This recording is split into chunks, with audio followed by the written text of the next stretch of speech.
Welcome and good morning. Thank you for being here for the second day. I think that the second day will be two things. First of all, inspirational as the first one, and second, capitalizing on the first one. So we believe that yesterday you heard a lot, you understood that we're going towards a new era in research and technology infrastructures, and the idea is that today we take the time and we just go a bit deeper into and pick up your minds a bit in what exactly we want to put forward as actions and where the strategy for research and technology infrastructures will go. So we will start with some inspirational keynotes now in the morning, and then we will set the scene for the breakout sessions. The idea is to, as we said, to break out in smaller groups and try to take up one by one the subjects that you see in the agenda, and at the end of the day, have something concrete to put forward as actions for the future.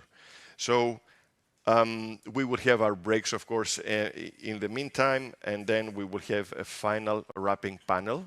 And today you will bear with me as the ceremony person, and we will let poor Dominic have a bit of rest for today. So without further ado, I would like first of all to announce that the first keynote speech will be connected online, will be Fabiola Gianotti, the Director General of CERN, the first woman Director General of CERN actually. And without any delay, the floor is yours. Fabiola, please. Yes, good morning. I hope that you can hear me well and that you can see my slides. Can you hear me? And yes, we can hear you, and we cannot see the slides yet, but we can see you very well. Thank you. The slides, in principle, I'm sharing them. And now we can, yes. Very good. Thank you very much. And thanks so much for this invitation. And I would like to contribute to the debate by saying a few words on large European scientific research infrastructure and how they contribute to European competitiveness, autonomy, sovereignty, etc.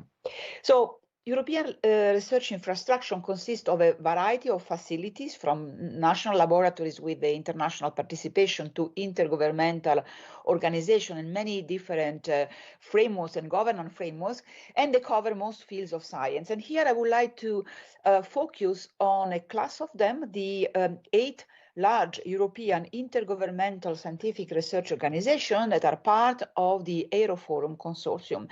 And they include, you can see here, ESA, the European Space Agency, the European Southern Observatory, Eurofusion, CERN, European Molecular Biology Laboratory, and so on and so forth.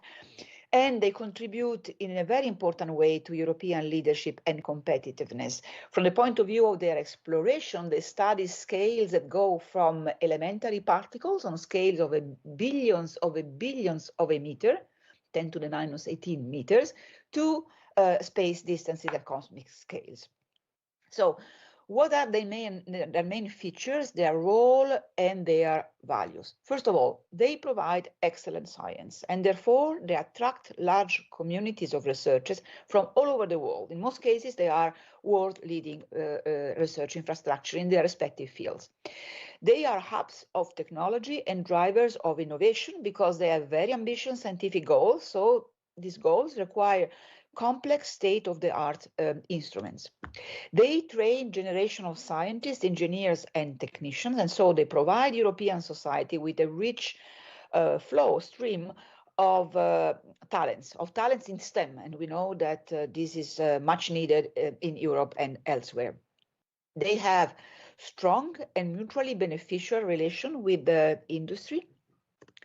They foster a open, diverse and inclusive environment and collaboration across borders. So therefore they contribute to connecting people across our fractured world.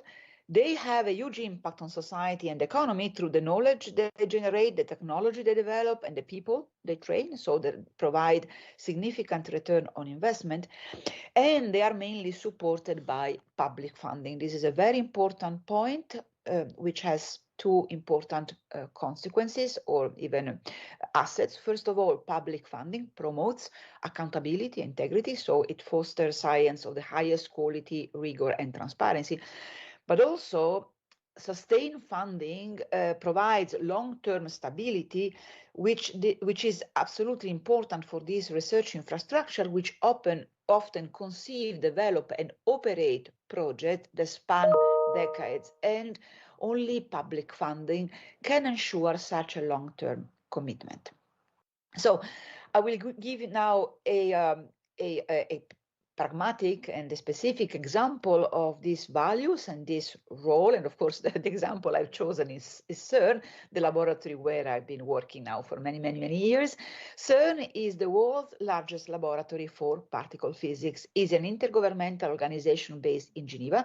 Currently, we run the Large Hadron Collider. It's the most powerful accelerator ever built by humanity. You can see here in yellow, the trace of the ring is a 27-kilometer ring, 100-meter underground, where we collide beams of protons at the highest available energies. It's a place where the Higgs boson was discovered in 2012, and the energy that we produce in the collision of the proton beams allows us to study the primordial universe very close to the Big Bang, some 13.8 billion years ago. So the scientific goals are really, vertiginous and very, very ambitious. CERN is a global laboratory attracting a community of more than 17,000 people from all over the world. More than 110 nationalities are represented. And I would like to say that because we are hosted by Poland, that Poland contributes with some 500 people currently, scientists, engineers, technicians, and has been very strongly involved in the CERN programs, including through their industry since the late 50s. So if you look at the age distribution of the CERN community, so the user community, we see the peak is at 27 years. So the population is young, mainly made of students and young postdocs. And so training is part of our mission, as it is the mission of the other Aeroforum organization at any given time. So continuously, CERN is training 5,500 young people, including physicists, as well as engineers and technicians across a large number of fields, from superconducting material to electronics, robotic, AI, etc. Typically, only 30% of them remain in research in particle physics. The others go to other works in jobs in society. And so CERN provides European society with a continuous stream of STEM talents that have been trained in an excellent laboratory and in a truly international environment. So the ambitious scientific goals of this research organization requires the construction and operation, the deployment of very complex instruments, big telescopes, or in the case of CERN, big accelerators, big particle detectors, and big computing infrastructure, and the development of cutting-edge technologies across a large number of fields, from superconducting magnets to vacuum, cryogenic, big data, quantum computing, etc. And these technologies are transferred to society at no cost, because CERN promotes and embraces open science, which is actually enshrined in our funding convention that dates back to 1954. So a few examples are given here. They range from the World Wide Web, which was developed at CERN in 1989, to accelerator to treat cancer, instrumentation and electronics for medical imaging, artificial intelligence for autonomous car driving, superconducting cables for the transport of huge currents without losses. And in most of these cases, we have collaboration with the industry, from Volvo to Airbus, European industry. Actually, this allows me to underline that the relation between this organization, so in this case, but also the others, and industry, is not just a client-supplier relationship, because the technologies we need usually do not exist in industry at the time we need them. And so we need to do R&D work and develop prototypes in our labs in partnership with industry, and when the technology is mature enough, is then transferred to industry for the construction of the big instruments. And a survey run across our suppliers a few years ago shows that working with CERN is not just about the contract value, the financial volume of the contract. It's mainly a driver of excellence of reputation and growth. And many of these suppliers actually, after their collaboration with CERN, saw their R&D activities grow. So because I only have about 10 minutes, I'm already at my last slide, where I would like to emphasize that large European research infrastructure are jewels of science, technology, and innovation. They contribute significantly to European competitiveness and leadership, and they are the promoters of important values. The values of knowledge sharing, collaboration across borders, inclusion, education, and training. And I would like to share with you a few questions that maybe could be then discussed in your panels, in your working group. So these jewels of science and technologies and this world leader that Europe has depend, as I said, on sustained long-term public investment. So how can we ensure governmental and financial support at a time where the pursuit of short-term goals prevails? How can we ensure this support for long-term investment? How can we make sure that fundamental research, which is actually the fuel of technological progress, remains a collective priority of today's society?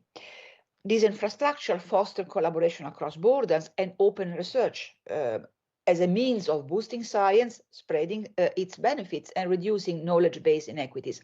How can we support these important values of openness in the current geopolitical climate? And I would like to conclude with some maybe physics remarks, if you allow me, being a physicist, and with a beautiful image of the sky taken by the James Webb Space Telescope, to which Europe has contributed. When we see these beautiful images of the skies, of course, we are fascinated by the luminous object we see there. So stars and galaxies. But actually for us physicists, particle physicists, astrophysicists, cosmologists, astronomers, the most important part is the dark. Because today, 95% of the universe is dark to us. It's made of forms of matter and energy that we don't know, and we call them dark matter and dark energy. And so making progress in this frontier of knowledge will require ingenuity and unprecedented technologies, which of course will also contribute to the continued competitiveness of Europe. Thanks so much, and I stop here. Yeah, fabulous. Thank you so much. I hope you can hear the clapping from the room. Thank you very much. Yes, thank you so much. Thanks for your invitation. Thanks. Thank you. Indeed, these are important questions, and I think that in the breakout sessions, I've seen it already that public investment, the role of fundamental research and open science and the values of open science will be also addressed, if not inherent, in the discussion. So now I'm very pleased to invite to the podium Robert Wilinski, the president of the PACT Foundation. Is the foundation that connects all the technology transfer offices in Poland, more than 100 members you mentioned before, exactly 100. So the floor is yours, Robert. Thank you. Yes, you can take this one. Oh, yeah.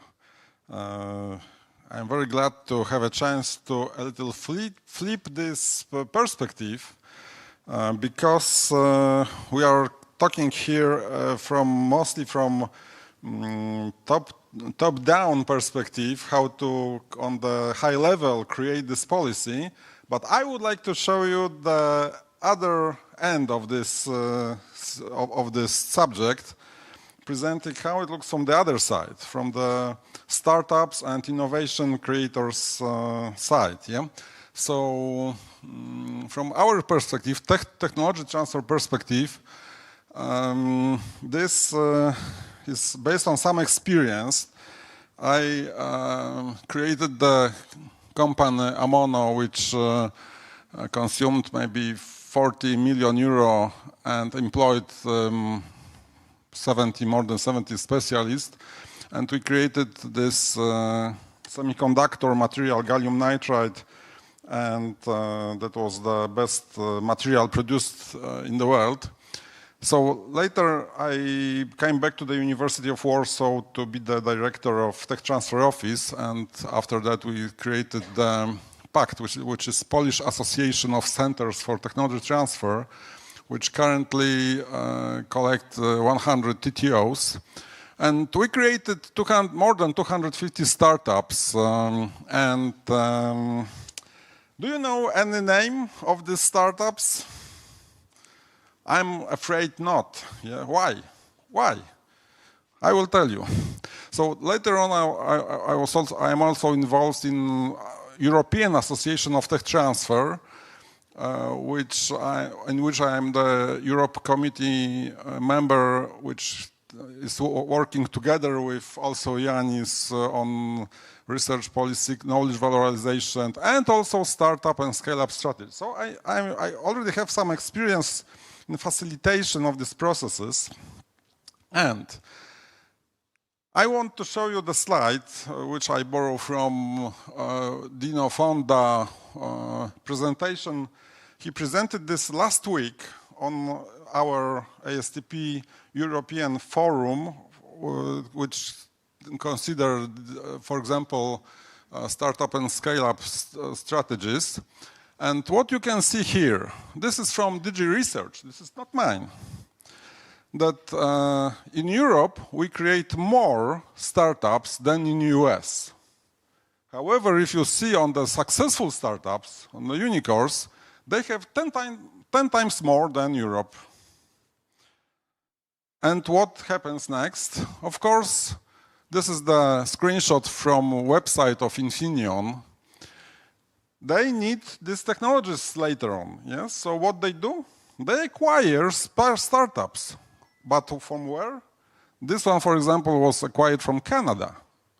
For 830 million, European company bought Canadian startup, not European. Why? One of the conclusions comes from the, again, Dino's presentations last week on our EU forum, that one of the key obstacles is the limited access to technology infrastructures. And what might be the possible actions?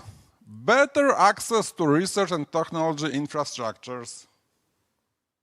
Yeah? So this is not we already know, or we are already aware that something is important here, and we have to really focus on that, yes? So, how to manage this issue, yeah? this subject of this access to technology infrastructure. So, I'm trying to show, I would like to show you three perspectives, putting focus on scientists, on the multinational corporations, and on the startups. So I wouldn't like to be negative in my words, but I would like to just put your attention on some aspects. Yes, for example, if the scientists are considered, we have to know, or we are all aware, that they can absorb unlimited funds for research. Any money they can get. But this is not necessarily translating on innovations. However, there are plenty of research programs.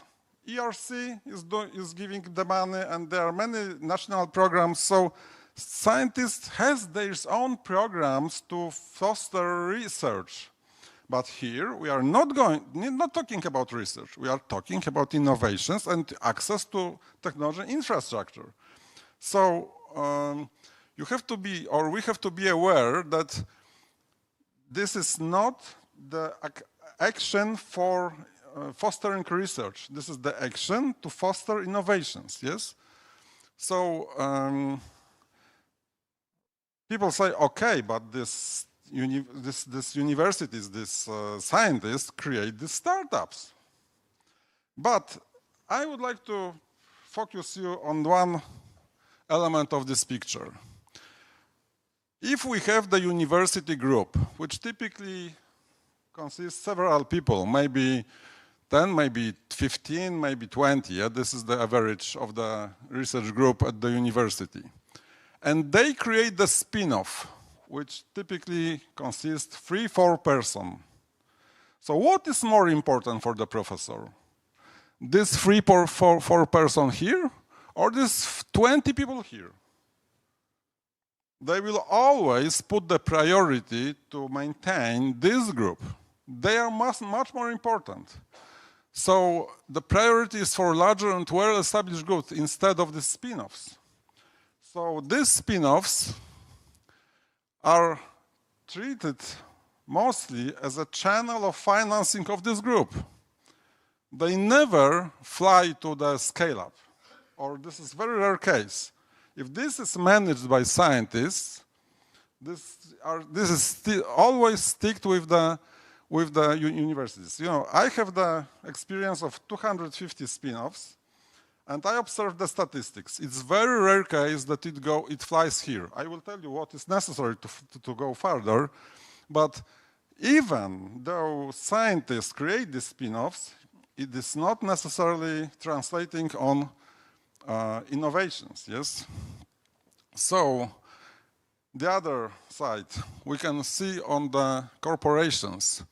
So we have to be aware that all these corporations, they are very big entities. They have to care about hundreds of people, yeah? Hundreds, yes. So, how can I?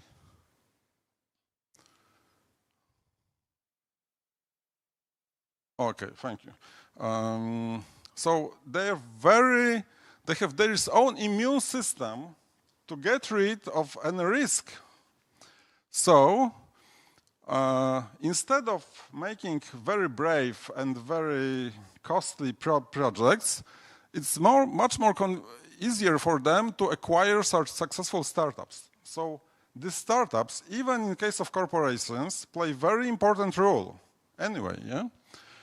But if we consider the access to the technology infrastructure, they have profits. They have enough money to pay for that. Yeah, so we don't have to care too much about them. We have to rather focus on the startups. Yeah, so, but now you have to, okay. So typically it looks like that if there is the corporation, the growth of this corporation based on their own research is not very big. They can maintain, they can still exist, but they will not grow very large or very much, yes? If they grow much more than on this picture, they typically are able to grow acquiring some startup. So even in case of corporations, these startups still play a very important role, yeah? So now let's focus on startups. So this is commonly known, this is commonly understood, that startups are most dynamic innovation entities. They could provide not only new products, but also in the new markets, they can significant share, yes? But to make it, they need access to technology infrastructure. Not in order to make any research, not in order to make a product, in order to prove their concepts and raise funding. They don't have money, they have to show to somebody, our idea works. Please give us 10 million, 50 million, 200 million for growth. But to make it, they need to make this proof of concept without the money. They don't have money yet. They need this access to infrastructure to show and get the money, yeah? So,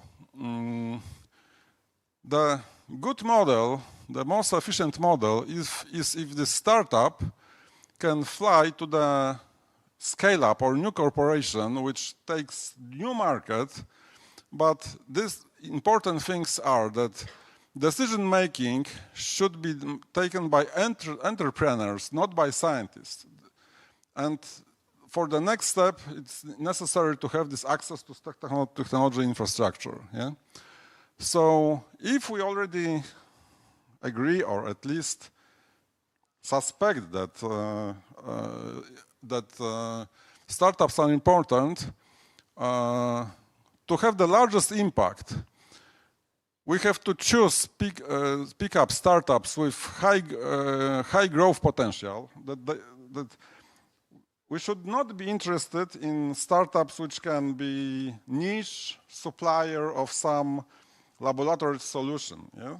We need to focus on startups which can get these large markets. Yes.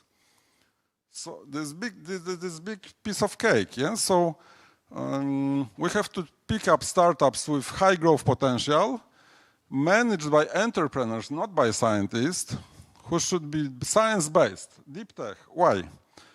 Deep tech is scalable and high margin. Also, unfortunately, long-term and cash-intensive to grow them. Yeah? But deep tech gives this scalability, global market for high-margin products. Yes? And of course, the access to technology infrastructure. Of course, financing and public procurement, these are also other things, yes, but here we are focused on this. So, if we have this conclusion here, let's move to the access to technology infrastructure. The general approach should be simple, that the entities receiving support for this infrastructure should be obliged to make them available for startups. This is simple first step, yes? Who are, of course, as the previous slide said, science-based, having high growth potential, managed by entrepreneurs, but they should be available startups with no cost up to some level of support of this research entity. Others should also have an access, but they simply could pay, yes? So this is not the problem. Why with no cost? These startups simply have no money. If we create the procedures to apply for grants and so on, it will take a lot of time. I will say about this in a minute, yes? So here, this is also the question, okay, but how to make it? How this science-based deep tech projects should be created to be managed by entrepreneurs. So this is the example of the project which we currently perform on the pact level, on the national level with commercialization reactor, which is the awarded accelerator, European accelerator originated in Latvia. They already received some prizes, and also this year they are shortlisted to the award. And the idea of this accelerator is that they started from two things. First is that majority of the generated know-how or knowledge or IP is not used at all. They still are in the drawers. Yes? And the second is that scientists are not the best entrepreneurs. You know, even if we consider that there was Steve Wozniak and Steve Jobs, yes, they were splitted. Now it's impossible that scientists could be also good businessmen, good entrepreneur. So we have to combine them in some way, yes. And what they exercised during 15 years, there are two tracks for preparing scientists and entrepreneurs to the cooperation with the support and assistance to get financing. Yes, so this what we are doing is moving these projects from TRL 4 to TRL at least 8, because the earlier TRLs are managed by scientists. Later steps, they are managed by managers. Managers have an assets to manage, yes? Entrepreneurs should go without the assets to the certain maturity of the projects, yes?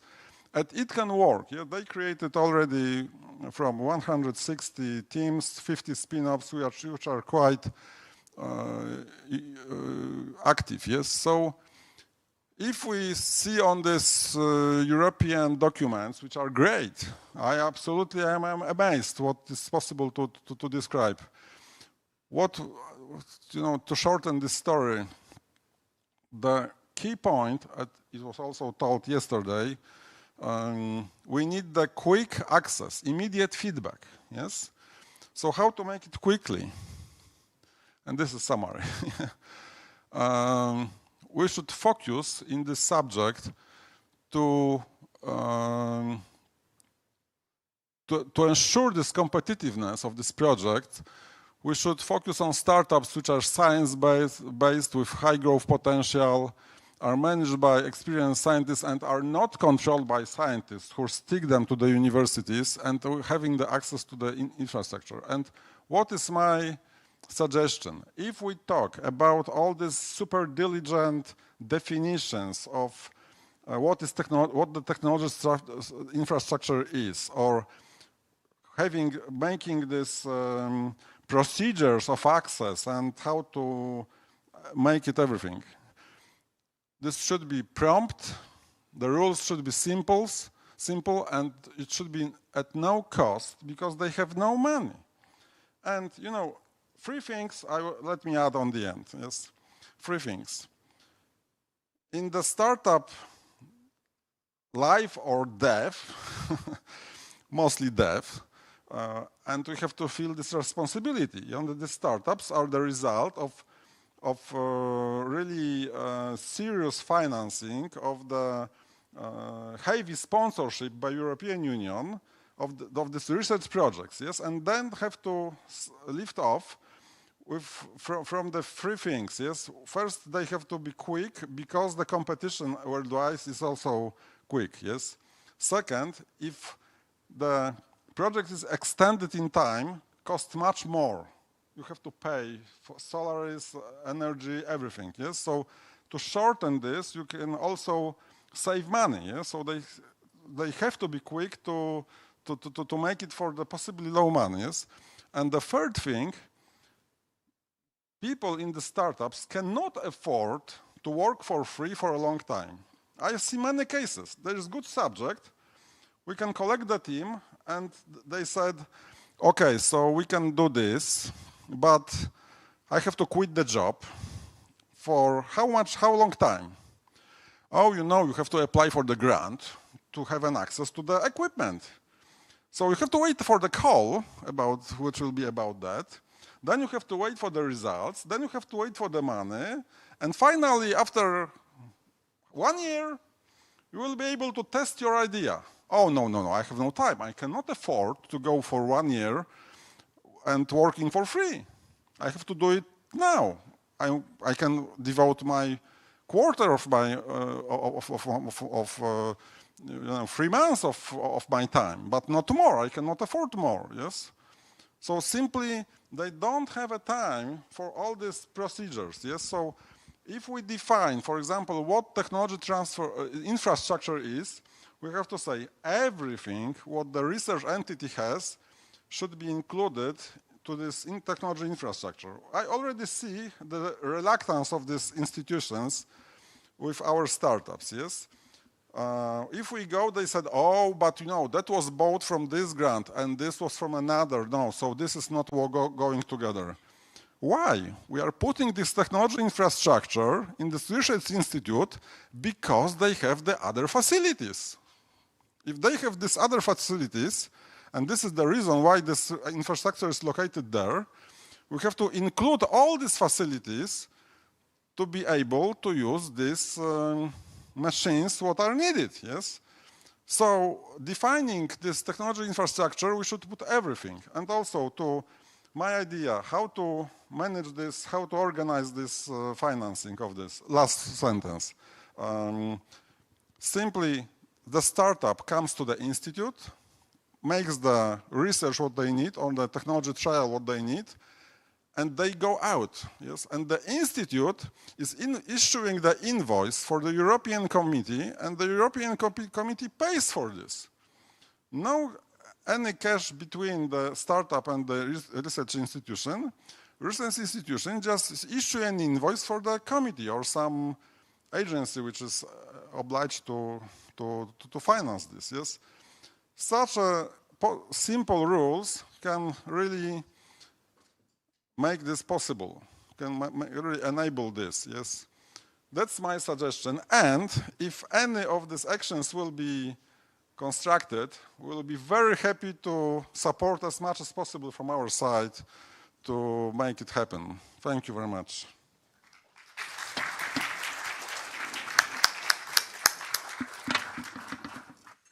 Thank you very much, Robert. Indeed, I mean, while you were speaking, I had so many things coming up in my mind, and I know that you know about the startup and scale-up strategy, and you know that there is also the 2025 will be the year of a lot of introductions and changes. So I invite everybody, based on this presentation, to think at least of one thing, concrete element, as you finish your presentation, what you would be your proposal for, let's say, changing the scenery in startups and scale-ups, including, of course, access to infrastructure, which is very important. Now, we're slipping a bit in time, which I think that we can make it up later on in the break, before the breakout sessions. And I don't want to waste more time here. I will invite again Dominic, so you don't have any rest, neither yesterday nor today. And you will also help us have the second keynote speech, the third, sorry, keynote speech that will take us slowly to the breakout sessions. So, Dominic, please. Many thanks, Yanis. Good morning, ladies and gentlemen. You have heard my voice a lot already, so I will try to make it as short as I can, and maybe then we will catch a bit up with the time that we are lagging behind. So this session, basically, my job will be today to introduce you to the next a bit more than 2 hours. So what we plan to do, as I mentioned yesterday at the end of the day, we would really like to now engage very actively with you. And for that, we have designed 2 blocks of 4 breakout sessions that will be a space for a free exchange of ideas, experiences, exploiting actions, seeing what can work, what not, what we can do together, what should be done by the Commission, where maybe member states can play a role, where different organizations can play a role, etc. So with that, we will do a kind of what we like to call in recent couple of years in the Commission, we will do some deep dives in 8 different topics. We'll get to them later.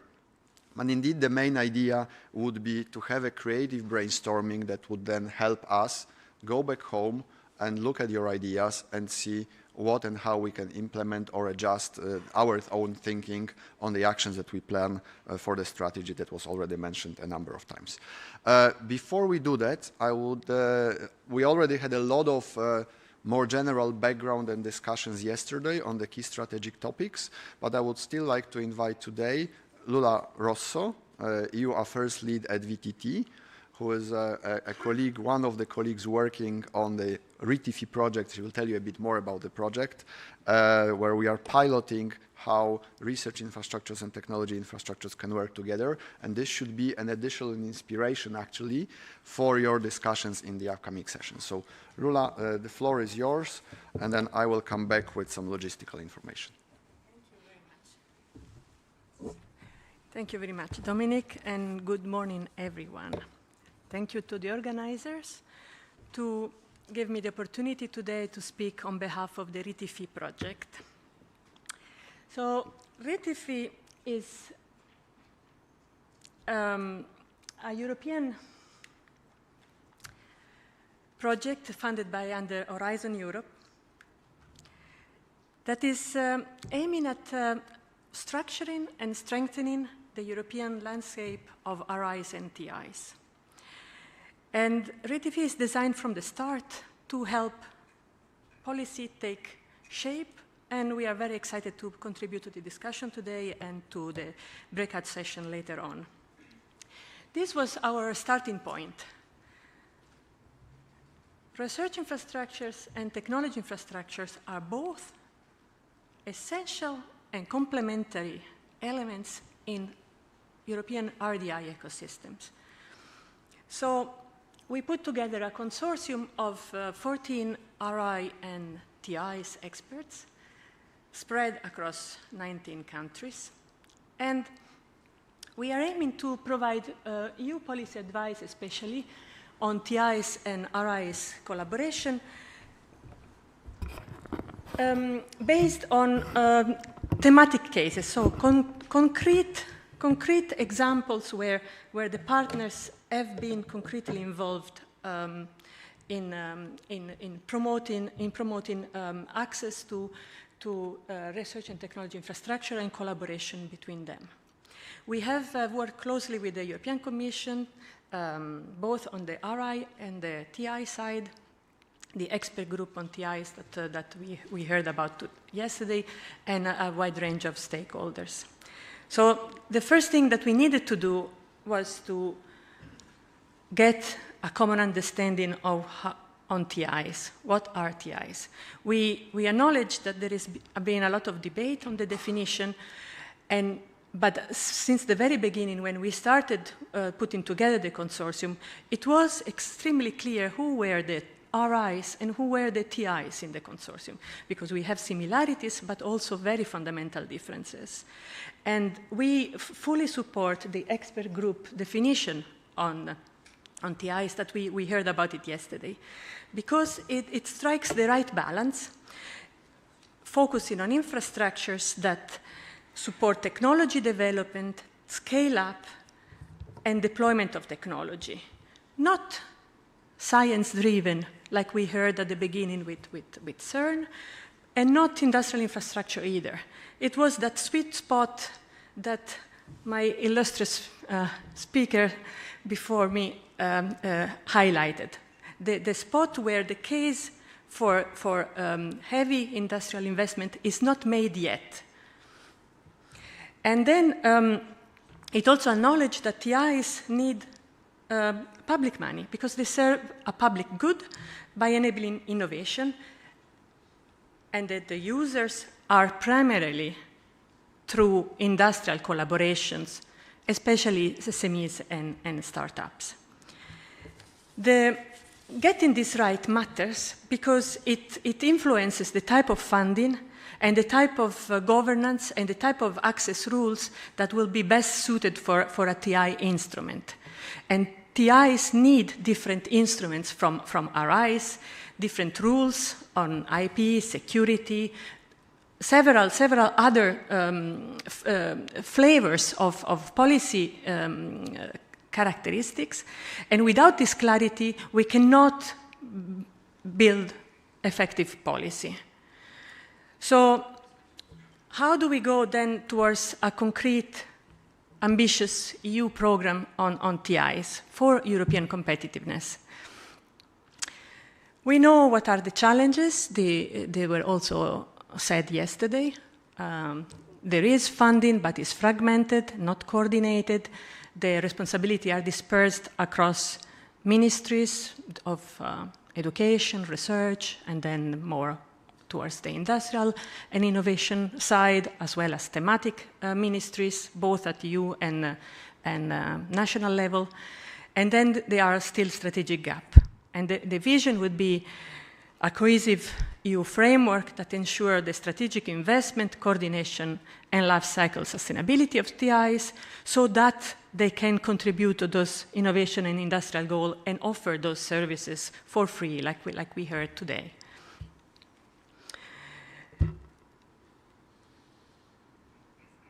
But there are also good examples from the EU programs currently available today. The first thing that we notice is that for us, the objective of TI governance would not be to put a stamp and define rigidly what is a TI and how then they will qualify for additional funding. The nature of quick industrial progress and technology development is such that we need something much more fast, much more flexible, and much more ready to readapt and redirect. So more aligned with the open competitive calls that are currently now under Pillar 2. And therefore, also, the organization and decision-taking of the EFSFRI forum is not suited for TIs. More suitable examples come from the partnership. For example, in the joint undertakings, both the research sector and the needs of industry are already well characterized, structurized, and connected with the Commission. So it would be quite effortless, perhaps, to add a TI pillar towards in each JU on strategy, and to make it then manage under the current structure. But also in the metrology partnership, there is very good example on how the National Metrology Institute, which are part of the partnership, actively reach out towards SMEs to then ensure the access to their RIs and TIs. And this is also very interesting. The other very crucial element is the interaction with the member state. The member states need to have a say.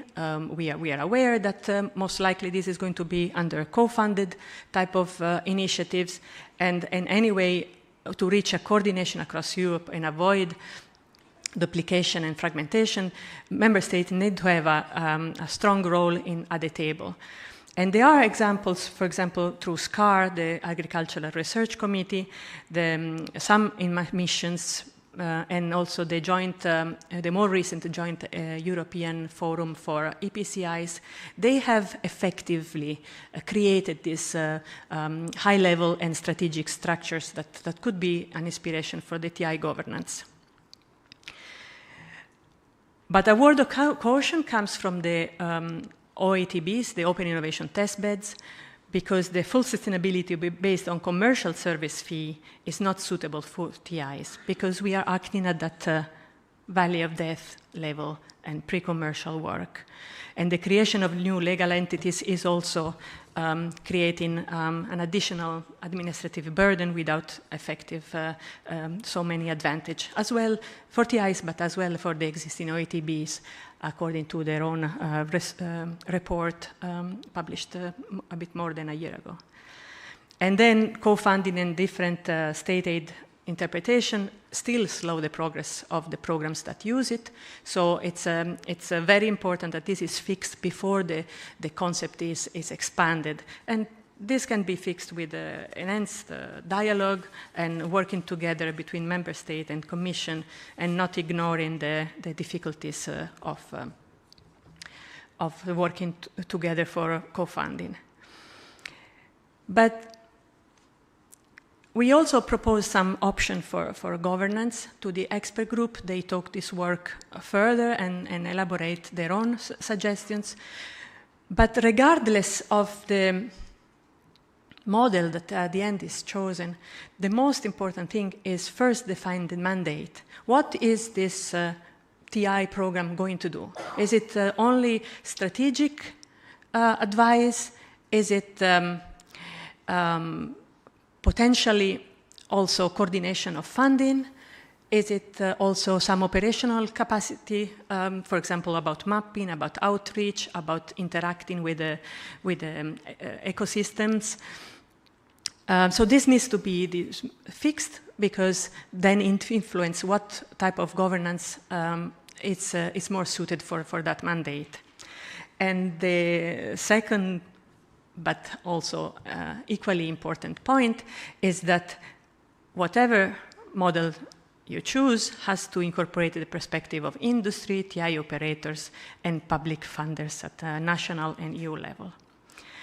And then it can then coordinate this framework that would create a better and strategic approach to shared access to TIs, to funding requirements, maintain the flexibility, and also, very importantly, the interaction with the RI governance, because at the moment there are rather no official ways of meeting and working and know each other, and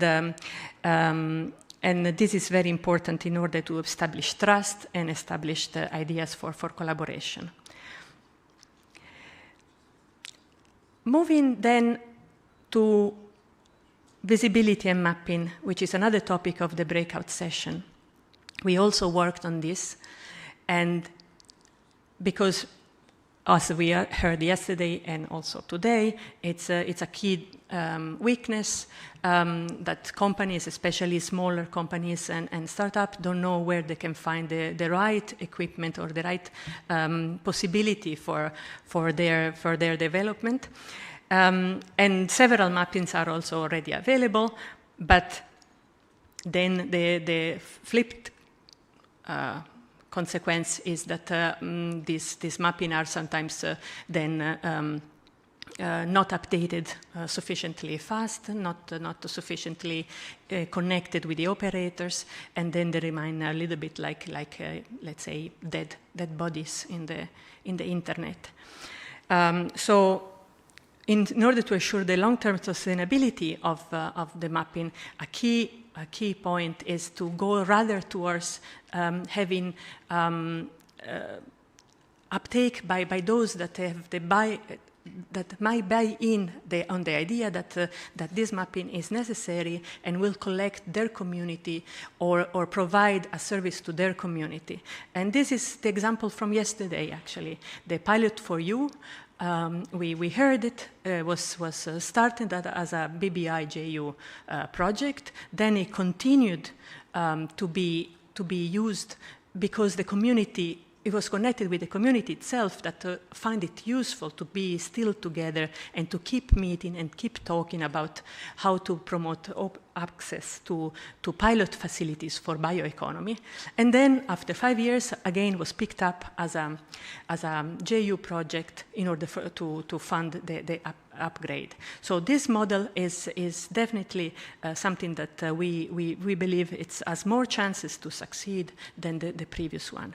And doesn't have to be very heavy. It can be just the name of the facility, the services, the basic information, and a real contact point with a real business liaison person there that is able to talk with the company at their own level.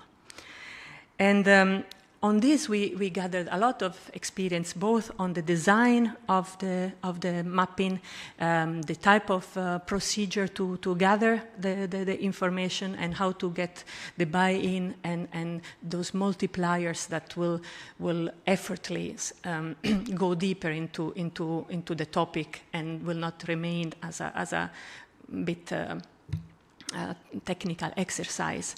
And we are very happy to share it with you in the breakout session, but also later in case to provide this material and more in-depth information. Another suggestion that came on this topic is to develop a European framework for access, a little bit along the line of what the speaker before mentioned, something that would have harmonized common simple rules with a simple registry of services and then specific action targeting SMEs and startups. And this will not replace the normal way of operation of the infrastructure, but a sort of a macro level that would facilitate the understanding of what is actually available in that infrastructure. And also in between infrastructure to understand better each other. This also because each infrastructure might have different requirements according to security, the issues of IPs, and they must continue to use their own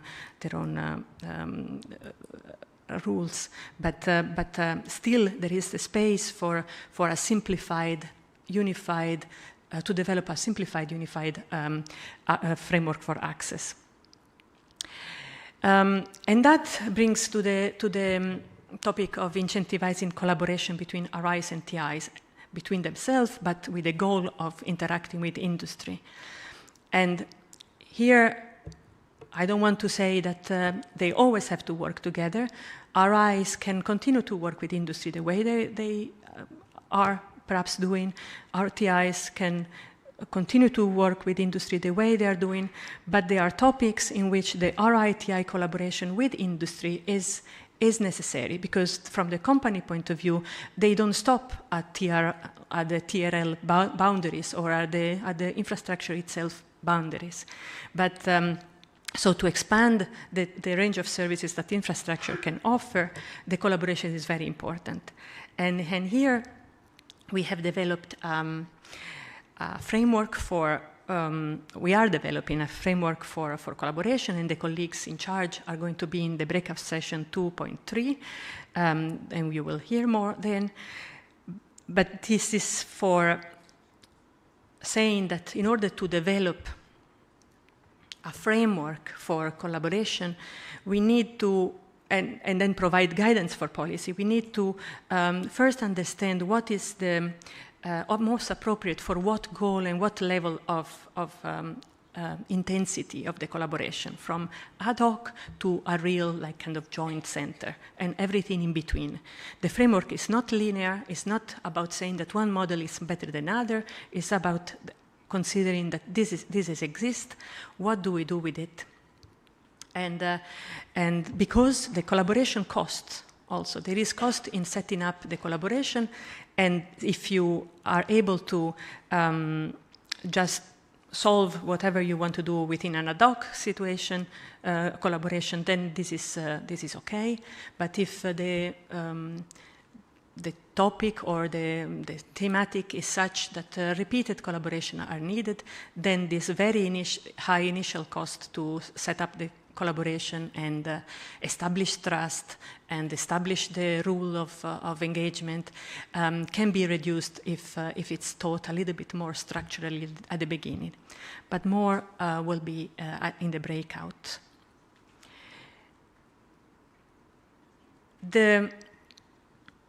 The case of the widening country is also interesting. We have 3 partners, and they have developed the cases for infrastructure in their own countries.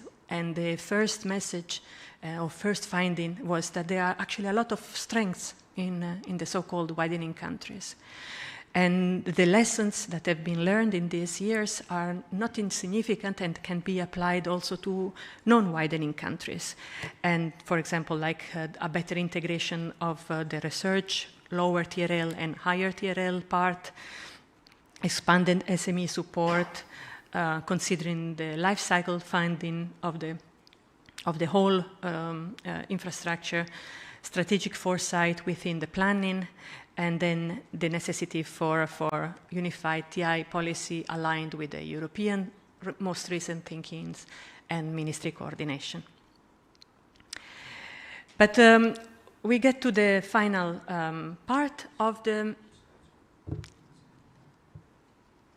work that I wanted to share with you today, and this is about the 5 case areas. Like I said at the beginning, we wanted to give concrete advice based on our own analysis of these concrete cases where partners have been personally involved.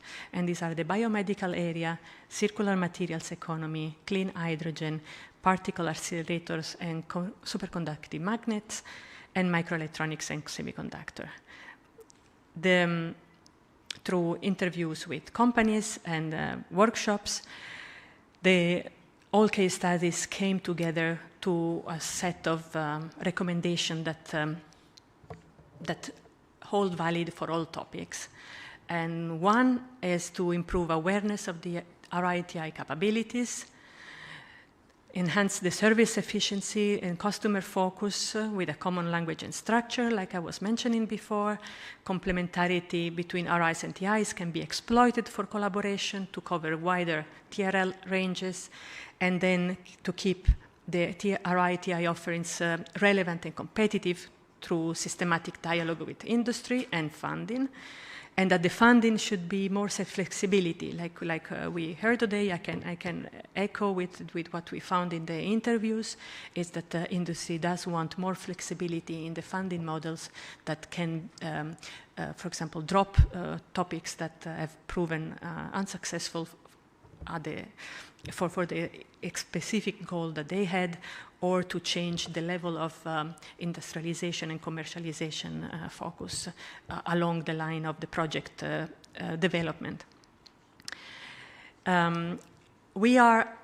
we started 2 years ago, and we are going to present our final recommendations and white paper at the Danish EU presidency event in October in Copenhagen. And I hope that we will have a lot of time to talk together about this and to have the feedback from you during these sessions. And RTFI is fully aligned with the goals of this conference, so thank you very much for the opportunity. I hope that these findings can inform the breakout session. Basically, in conclusions, we hope that the Commission, the national ministries, research and technology infrastructure take a coordinated action in using the work of RTFI to give a practical foundation to building a new EU framework for TIs. Thank you for your attention.